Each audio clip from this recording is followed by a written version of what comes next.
યોહાનના શુભ સંદેશમાંથી વાંચન 6ઠો અધ્યાય કડી 52 થી 59. આ ઉપરથી યહૂદીઓમાં ભારે ચર્ચા જાગી કે આ માણસ આપણને પોતાનો દેહ શી રીતે ખાવા આપી શકે. ઈસુએ તેમને જવાબ આપ્યો, હું તમને સાચે સાચ કહું છું કે જ્યાં સુધી તમે મારા પુત્રનો દેહ ખાધો નથી અને તેનું લોહી પીધું નથી ત્યાં સુધી તમારામાં જ જીવન નથી. જે કોઈ મારો દેહ ખાય છે અને મારું લોહી પીએ છે તે શાશ્વત જીવન પામ્યો છે અને તેને હું છેલ્લે દિવસે સજીવન કરીશ. કારણ મારો દેહ એ સાચે જ ખોરાક છે અને મારું લોહી એ સાચે જ પીણું છે. જે કોઈ મારો દેહ ખાય છે અને મારું રક્ત પીએ છે તે મારામાં વસે છે અને હું તેનામાં વસું છું. હું જેમ મને મોકલનાર જીવનદાતા પિતાના જીવનથી જીવું છું તેમ મને ખાનાર મારા જીવનથી જીવશે. સ્વર્ગમાંથી ઉતરી આવેલી રોટલી તો આ છે, એ માનના જેવી નથી.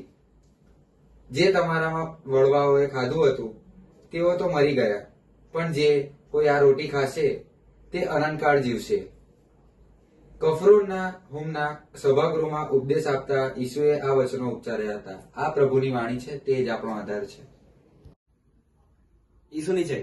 વાલા ધર્મજનો, આજના શુભ સંદેશમાં આપણી માટે એક વાક્ય સૌથી મહત્વનું બની રહે છે અને એ છે 56મી કડી. જે કોઈ મારો દેહ ખાય છે અને મારું રક્ત પીવે છે તે મારામાં વસે છે અને હું તેનામાં વસું છું. આજે ફરીવાર આપણને પવિત્ર ખ્રિસ્ત યજ્ઞની મહત્વતા જાણવા મળે છે. મારા વાલા ધર્મજનો, આજે માતા ધર્મસભા સંત ફિદેલિસને યાદ કરે છે.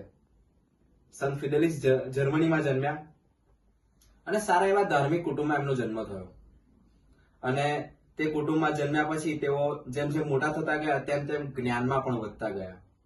તેમણે ફિલોસોફીનો અભ્યાસ પૂરો કર્યો અને તે જગ્યા પર તેઓ જાણીતા લોયર થઈ ગયા. એવા તો જાણીતા થયા કે તે પોતાના પ્રામાણિકતા માટે ખાસ જાણીતા હતા, કારણ તેઓ કોઈની જોડે દગો કરતા નહીં અને કોઈની જોડે પક્ષપાત કરતા નહીં. પણ જ્યારે તેમણે જોયું કે બીજા વકીલ જે હતા તે જે પણ કાર્ય કરતા હતા તે પક્ષપાત સાથે કરતા હતા, એટલે તેમણે તે મૂકી દીધું અને તેઓ કપુચિન મંડળ, ફ્રાન્સિસ્કન મંડળની અંદર જોડાયા. તેઓ એક પુરોહિત બન્યા અને હંમેશા પુરોહિત તરીકે તેઓ પોતાના સારા એવા બોધ માટે જાણીતા હતા અને તે સમયે વાદ વિવાદ ચાલતો રહેતો હતો ધર્મ બાબતે.